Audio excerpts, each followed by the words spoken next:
ഞായറാഴ്ച വൈകുന്നേരമാണ് കേട്ടോ ഫിഷ് മീറ്റ് മേടിക്കാൻ വേണ്ടി ഇറങ്ങിയതാണ്. അപ്പോൾ ഫിഷ് കിട്ടി, 40% ഡിസ്കൗണ്ട് ആയിരുന്നു. കുറേ കാലത്തിന് ശേഷമാണ് കേട്ടോ ചാള കിട്ടുന്നത്. പിന്നെ മീറ്റ് എടുത്തു, പിന്നെ നമുക്ക് ജാമ മാത്രം മേടിച്ചാൽ മതിയായിരുന്നു, ബാക്കിയെല്ലാം കാലത്ത് മേടിച്ചു. അരിയുടെ വില വേണ്ട, പക്ഷേ അരിയുടെ വില അവിടെ കൂടുതലാണ്. എനിക്ക് 4,105 കിലോ കിട്ടി, ഞാൻ വേറെ സൂപ്പർ മാർക്കറ്റിൽ എടുത്തു.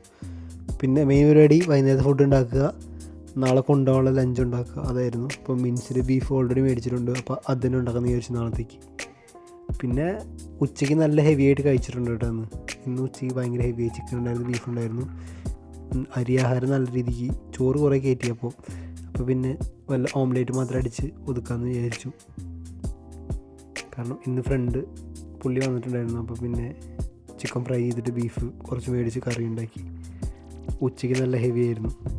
സോ അതുകൊണ്ട് ഇപ്പോൾ ലൈറ്റായിട്ട് വല്ലതും കഴിച്ചാൽ മതി, വിശപ്പൊന്നുമില്ല. എന്നാലും കുറച്ച് പ്രോട്ടീൻ വേണം, അതുകൊണ്ടൊരു ഡബിൾ ലെഗ് ഓംലേറ്റ് അടിക്കാമെന്ന് വിചാരിച്ചു. സോ അങ്ങനെ മിൻസ്ഡ് ബീഫ് വേറെ പ്രത്യേകം ചെയ്യാനല്ലോ, ഒരു ഉരുളക്കിഴങ്ങ് കൂടി ഇട്ട് കഴിഞ്ഞാൽ കുറച്ചും കൂടി ക്വാണ്ടിറ്റി കിട്ടും. പിന്നെ അത് ഏകദേശം ഒരു 100 ഗ്രാമൊക്കെ ഉള്ളൂ കേട്ടോ. അത് ഏകദേശം ഈ പരിവാണ്. കുറച്ച് വെള്ളം ഒഴിച്ച് അങ്ങോട്ട് അടച്ച് വെച്ച് പിന്നെ നമ്മൾ ഓംലേറ്റ് അടിക്കാനുള്ള പരിപാടികളായി.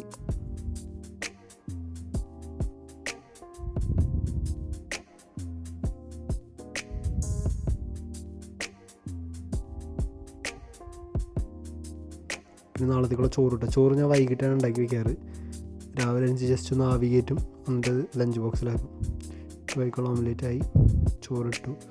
ജസ്റ്റ് 1 മണിക്കൂറിലുള്ള വെന്ത് കിട്ടും കേട്ടോ. ഇത്തതാക്കി മാസ് അതൊരു ചോപ്സ്റ്റിക്കുള്ളൂ, കൈ കൊണ്ടാണ് പിന്നെ കഴിക്കുന്നത്.